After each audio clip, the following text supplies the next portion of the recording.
Bitter laughter echoed across the Nebraska prairie when Arthur dug his home 10 feet into the frozen earth. Neighbors called it a grave. They called him a madman. But when the sky violently shattered into blinding white ice on a Tuesday morning, those mocking voices turned into desperate, dying screams. The year was 1887, and the town of Plainview, Nebraska, was booming on the back of unbridled pioneer optimism. It was an era of expansion, where men sought to conquer the sprawling plains by building tall, proud structures that stood as monuments to their resilience. Out here, success was measured by the height of your roofline and the expanse of your front porch. So, when Arthur Pendleton arrived from the rugged coal-mining towns of Pennsylvania and purchased 40 acres of prime grazing land just south of Blackwood Creek, the locals expected another grand farmhouse to rise against the horizon. Arthur had money. That much was clear from the heavy leather coin purse he tossed onto the desk of the local land surveyor, Silas Higgins. He was a quiet, broad-shouldered man with a permanent scowl etched into his weathered face and hands that looked like cured leather. He didn't socialize at O'Toole's Tavern, and he didn't attend the Sunday gatherings at the community church. He simply bought his land, hired a small crew of Irish laborers, and went to work. But Arthur didn't build up. He built down. By mid-October, while his neighbors were harvesting their late crops and insulating their wooden floorboards, Arthur was orchestrating the excavation of a massive, 12-foot-deep crater. He hired Declan O'Boyle, a muscular immigrant with a reputation for working harder than a mule, to lead the digging. "Mr. Pendleton," Declan had asked one crisp afternoon, wiping sweat from his brow as he stared into the cavernous pit. "I've dug cellars before, but this is the size of a church hall. You striking for oil, or are you expecting the devil himself to come visiting?" Arthur didn't smile. He merely adjusted his suspenders and pointed a calloused finger at the western horizon. "I'm expecting winter, Declan. The wind out here doesn't have a single tree to stop it for 300 miles. When it decides to kill you, a wooden wall won't do a damn thing." The underground cabin was an engineering marvel, born of what the town perceived as sheer lunacy. Arthur had a trench dug out for a ramped entrance, which angled sharply twice before reaching the main door, an architectural feature designed to break the force of the wind. This led to a reinforced airlock vestibule, a concept unheard of by the prairie farmers. The main living space was entirely subterranean, lined with thick, treated timber hauled in by rail from Chicago and insulated by feet of solid earth. He installed 3 cast-iron ventilation shafts that poked above the soil line, designed with elbow joints to prevent snow from packing straight down. While Arthur measured and cut his timber, the mockery began to fester in Plainview. The loudest critic was Thomas Sterling, a wealthy cattle baron who had recently finished constructing a sprawling, 3-story Victorian home on the ridge overlooking Arthur's land. Sterling was a man who believed that wealth and civilization could tame any environment. One afternoon, Sterling rode his prized thoroughbred down to Arthur's plot, accompanied by Caleb O'Rourke, a neighboring wheat farmer. They sat atop their horses, looking down into the massive hole where Arthur was currently wrestling a massive crossbeam into place. "Pendleton!" Sterling called out, his voice thick with condescension. "I hear you're building a root cellar, but I don't see any farmhouse to go on top of it. You run out of funds, or did you just decide you prefer the company of earthworms?" Caleb barked a laugh, spitting a stream of tobacco juice onto the freshly turned soil. "Looks more like a tomb to me, Arthur. You building a coffin you can walk around in?" Arthur didn't stop working. He hoisted the beam onto his shoulder, his boots sinking into the loose dirt. He finally looked up, his eyes cold and unbothered. A tomb is exactly what those timber boxes you call houses will become when the sky falls, Thomas. You build for the summer. I build for the worst day of the year." "The worst day?" Sterling scoffed, adjusting his Stetson. "We're Americans, Pendleton. We don't hide in holes like frightened prairie dogs. My house has brick fireplaces and a foundation of solid limestone. If a storm comes, I'll be sitting in my parlor, drinking fine brandy." "You've never seen the sky turn to crushed glass," Arthur said quietly, almost to himself, haunted by the ghost of a memory he kept buried deep. Years ago, in the Appalachian Mountains, Arthur had lost his younger brother and his father to a freak whiteout. They had frozen to death mere yards from their wooden cabin, unable to find the door in the blinding fury, the wind howling so loudly it drowned out their screams. The cold had seeped right through the floorboards of their home, freezing the water in their cups by the hearth. Arthur had vowed never to be at the mercy of the wind again. By December, the structure was finished. From the surface, all that was visible was a gentle mound of sod, 3 iron pipes, and a heavy cellar-style wooden door set flush into a berm of earth. The townspeople made a sport of riding past it, bringing their children to point and laugh at Pendleton's folly. At the local mercantile, jokes circulated about how Arthur would hibernate through the winter like a grizzly bear. But as the new year rolled in, the atmosphere began to shift. The winter of late 1887 had been unusually mild, lulling the settlers of the Dakota Territory and Nebraska into a false sense of security. They laughed, they danced, and they celebrated their triumph over the wild plains. They didn't know that the atmosphere was coiling like a massive icy spring above them. January 12th, 1888, began with a lie. When the sun broke over the horizon, it brought with it a bizarre, unseasonable warmth. By 9 in the morning, the temperature had soared to an astonishing 45 degrees. The snow that had lightly dusted the plains melted away, turning the ground into a soft, muddy slush. In plain view, the mood was euphoric. Wives threw open their windows to air out their stuffy cabins.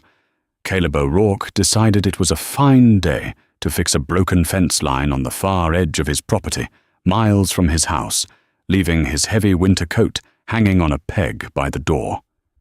In town, the schoolteacher, Miss Clara Higgins, allowed the children to run out for recess in merely their shirt sleeves and light sweaters. Thomas Sterling took a carriage into town to finalize some cattle contracts, enjoying the gentle, spring-like breeze. Deep underground, Arthur Pendleton was not enjoying the breeze. He sat in his subterranean living room, illuminated by the warm, golden glow of a kerosene lamp. The thick earth walls completely absorbed the sounds of the outside world, creating a profound, monastic silence. But Arthur wasn't looking at the walls. He was staring intensely at a gleaming brass barometer mounted on a thick oak pillar. The needle was plunging. It wasn't just dropping. It was falling at a terrifying, unprecedented rate. The atmospheric pressure was collapsing. Arthur stood up, the hair on his arms standing on end. He knew what that sudden drop, combined with the false warmth outside, meant. A massive polar air mass was violently colliding with the warm Gulf air. He moved quickly, securing the latches on his heavy iron stove and checking his stockpile of dried meat and firewood. At 11:30 a.m., the wind shifted. Up on the surface, the gentle breeze abruptly died, leaving a suffocating, dead calm. A few farmers looked up from their fields. In the distance, coming from the northwest, a low, ominous roar began to vibrate through the ground. It sounded like a dozen freight trains rushing across the prairie. Then they saw it. A massive, churning wall of black and bruised purple clouds was rolling over the plains, stretching from the ground to the heavens. Below the black clouds was a solid, terrifying wall of absolute white. When the front hit, it didn't snow. It exploded. The temperature plummeted from 45 degrees to -20 in less than 10 minutes. The wind, howling at 70 miles an hour, carried with it millions of tons of pulverized ice crystals. It wasn't standard snow. It was a granular, suffocating dust that instantly blinded anyone caught in it. It tore through clothing like needles and sucked the oxygen out of the air. Within seconds, the world was obliterated in a blinding whiteout. Men who were just 10 feet from their front doors lost their bearings and stumbled out into the infinite prairie, disoriented by the sheer volume of the roaring wind. Caleb O'Rourke dropped his hammer and turned toward his house, but the house was gone, swallowed by the white. He took a step, and the wind knocked him flat onto his back. He opened his mouth to gasp for air, and his throat was instantly packed with ice dust, choking him. In town, panic erupted. The wooden buildings, so proudly erected by the pioneers, groaned and shrieked under the relentless assault of the wind. The cold sliced straight through the thin timber walls. In Thomas Sterling's grand Victorian home, the wind ripped off the ornate porch roof and sent it flying into the void. Inside, his wife huddled by a fireplace that was fighting a losing battle against the -40-degree wind chill seeping through the floorboards. Underground, Arthur felt only a deep, rhythmic thrumming through the dirt. His heavy stove crackled cheerfully. The temperature in his bunker remained a steady, comfortable 55 degrees, insulated by thousands of tons of earth. The only indicator of the apocalypse raging above was the shrill, shrieking whistle of the wind blowing across the top of his iron ventilation shafts. He sat in his armchair, a cup of hot black coffee resting on his knee, his jaw set tightly. He was safe. His paranoia had been his salvation, but the victory felt hollow in the pit of his stomach. He knew, with absolute certainty, that people were dying up there right now. Then he heard it. It wasn't a whistle from the vent. It was a faint, rhythmic thud. Thud. Thud. Arthur froze, his coffee cup pausing halfway to his mouth. He strained his ears. The sound was coming from the staggered entrance trench. It was muffled by the wind and the heavy outer trapdoor, but it was unmistakable. Someone was out there, pounding on the heavy timber of his cellar door. Arthur set the cup down, his heart hammering against his ribs. He walked to the reinforced inner door of his airlock vestibule. He pressed his ear against the cold wood. Between the deafening roars of the blizzard, a faint, desperate wail bled through the cracks. "Pendleton! God Almighty, Arthur, open up! We're freezing!" It was Declan O'Boyle's voice, and he didn't sound alone. There was a higher-pitched sobbing beneath his shouts, the sound of a child. Arthur's hand hovered over the heavy iron bolt. A cold sweat broke out across his forehead. He had designed the staggered entrance to break the wind, but the storm outside was an unnatural monster. If he unbolted the inner door and then cracked the outer trapdoor, the negative pressure vacuum created by the roaring wind could rip the door right out of his hands. The bunker would flood with sub-zero, blinding ice dust in seconds. It could snuff out his stove. It could trap them all. "Arthur, please!" Declan screamed, his voice cracking, growing weaker. I have my boy with me." The memory of his brother, frozen blue against a snowdrift, flashed violently behind Arthur's eyes. The town had mocked him. They had called him a madman. They had laughed at his tomb. Arthur grabbed the heavy iron bolt. "Step back from the hinge side," Arthur bellowed at the top of his lungs, praying the sound would carry through the wood. He threw the bolt back. Arthur braced his shoulder against the heavy, iron-reinforced timber of the inner door, his boots finding purchase on the packed earth floor. The moment he slid the deadbolt back, the pressure differential violently yanked the door inward. A shrieking banshee wail tore through the narrow vestibule, accompanied by a blast of air so terrifyingly cold it felt like physical shrapnel hitting his face. The outer trap door had been cracked open just enough. 2 bodies tumbled down the angled earthen ramp, a tangled mass of snow, wool, and desperate limbs. They crashed into the airlock vestibule, bringing with them a suffocating cloud of pulverized ice. "Inside! Move!" Arthur roared, though he could barely hear his own voice over the deafening roar of the tempest. Declan O'Boyle didn't stand.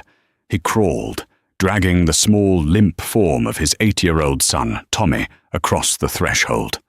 The moment they were clear, Arthur threw his entire weight against the inner door. The wind fought him like a living, enraged beast, trying to rip the heavy timber from its hinges. Arthur's boots slipped, his muscles burning as he drove his shoulder into the wood, inching it shut against the gale. With a final, agonizing heave, the door slammed into its frame. Arthur slammed the iron bolt home. Instantly, the deafening roar of the outside world was cut to a muffled, distant thrum. The absolute silence of the subterranean cabin was jarring. Arthur spun around. Declan was slumped against the thick oak paneling, gasping for air that his lungs, scorched by the sub-zero wind, struggled to process. His beard was a solid block of ice, his lips bruised purple. Little Tommy lay completely motionless on the rug beside the iron stove, his skin an unnatural, waxy white. "Help him!" Declan wheezed, his voice a broken rasp. "Arthur, God, help my boy!" Arthur didn't waste time on pleasantries or panic. He dropped to his knees beside the boy. He knew the deadly mechanics of the cold. He had learned them the hardest way possible in the Appalachians. The instinct of the uninitiated was to drag a freezing victim directly to the fire. But Arthur knew that sudden, intense heat on deep frostbite would cause the cells to burst, leading to gangrene and amputation. He pulled Tommy away from the direct radiant heat of the stove. "Take your gloves off, Declan. Slowly. Don't rub your hands." Arthur drew a folding knife from his belt and carefully sliced through the frozen, stiff laces of Tommy's boots. He peeled away the sodden wool socks. The boy's toes were stark white and hard to the touch. Arthur grabbed a basin of water he kept near the pantry. It was cool, room temperature, not warm. He submerged the boy's feet, then began cutting away the frozen layers of his coat and shirt. "How did you make it?" Arthur asked, his voice steady, grounding the frantic father. "The wind," Declan stammered, his hands shaking violently as the frozen wool of his own coat began to thaw and drip onto the floorboards. "It hit so fast. We were fixing the wagon wheel by the creek. I couldn't see my own hand in front of my face. I remembered the ridge. I remembered where you dug. We crawled, Arthur. We crawled on our bellies for a mile. I dragged him by his collar." Tommy gave a sudden, sharp gasp, his eyes fluttering open. The pain of the thawing nerves was returning, a good sign. He began to cry, a weak, reedy sound that filled the bunker. Arthur wrapped the boy in 2 heavy Hudson Bay blankets and handed Declan a tin cup of lukewarm, sugary tea. "Drink this. Slowly. Then tell me what's happening in town." Declan's hands trembled so violently he spilled half the tea down his chin. "It's gone, Arthur. The town is gone. The wind is tearing it down, piece by piece. As we were crawling, I heard a sound like a cannon going off. It was the schoolhouse.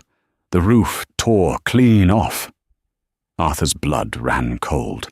The schoolhouse was a flimsy, single-room timber structure perched on an exposed hill just 1.5 miles north of his land. "Miss Higgins?" he asked sharply. "Clara Higgins and the children?" "I don't know." Declan wept, the sheer trauma of his survival breaking his stoic facade. I heard a bell ringing in the whiteout, but it just faded away. And Arthur. Sterling's place. Arthur looked up. The Victorian? The wind got beneath the porch. It ripped the front facade right off the frame. I saw the debris fly over us before the whiteout blinded me completely. It looked like a dollhouse bursting open. Arthur stood up slowly. He walked to his barometer. The needle had bottomed out. The atmospheric pressure was the lowest he had ever seen in his lifetime. This wasn't a passing squall. This was a continental shift, a deep freeze blizzard that would rage for days.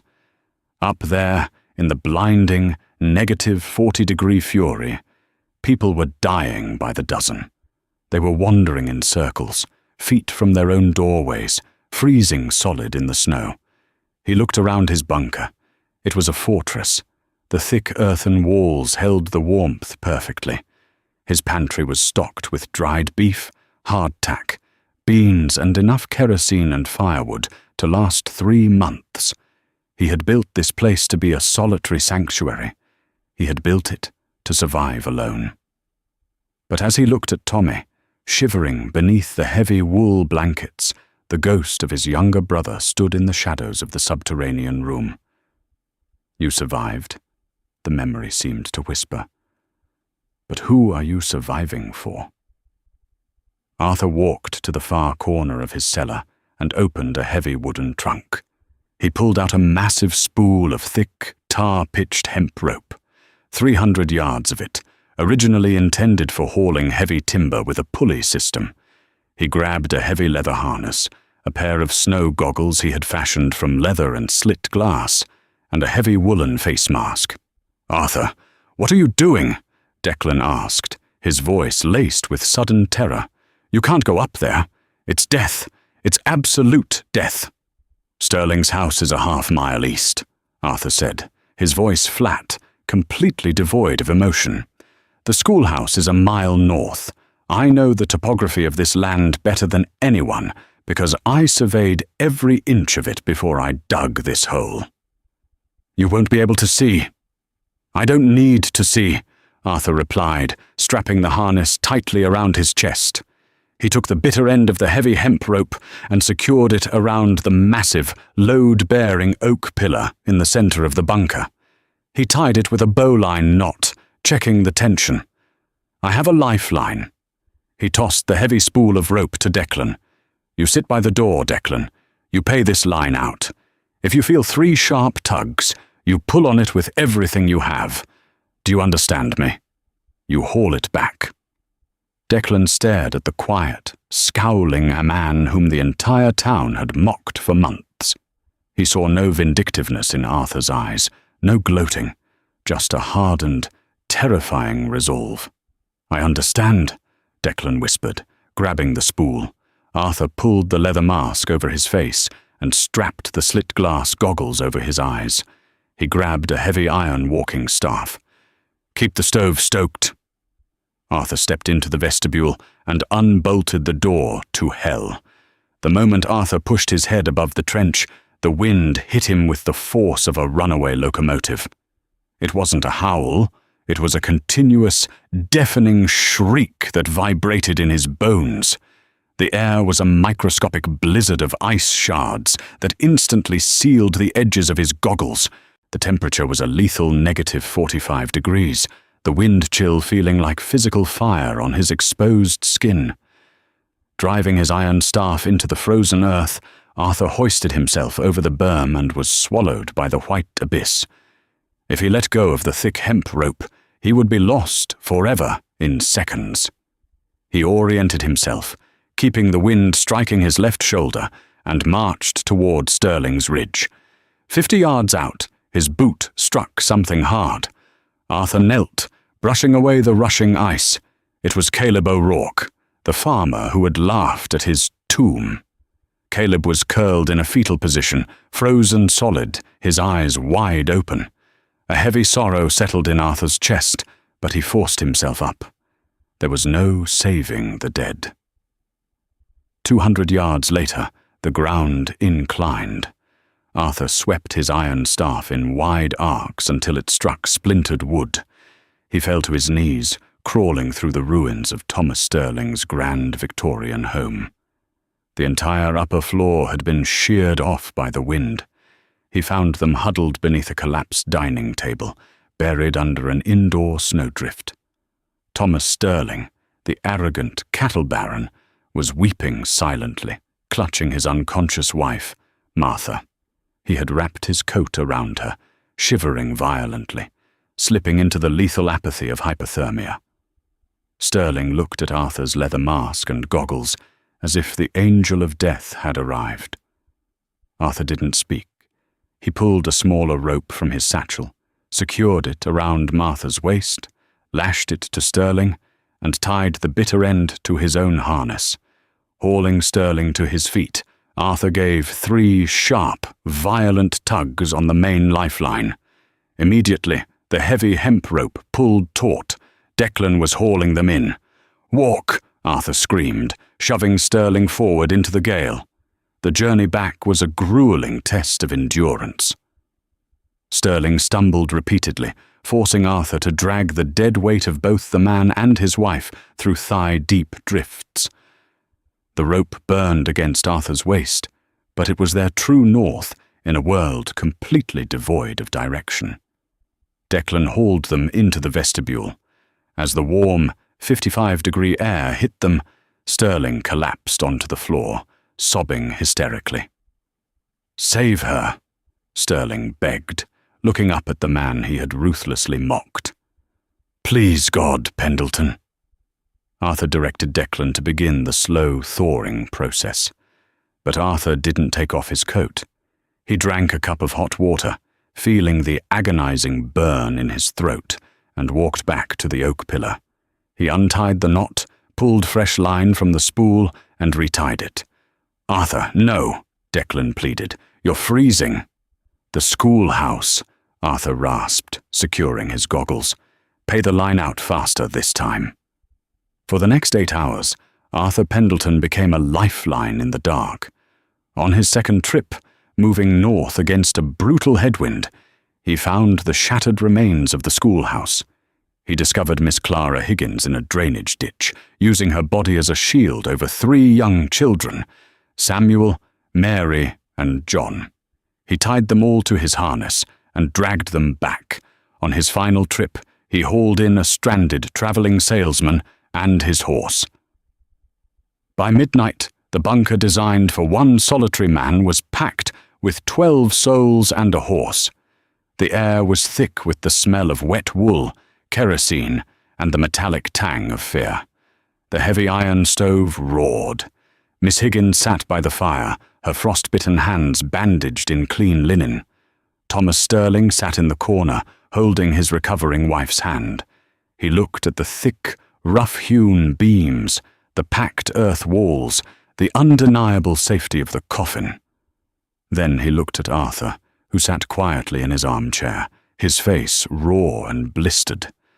Sterling stood and walked across the room, broken and humbled by the indifferent power of the prairie. "You were right," Sterling whispered, his voice cracking.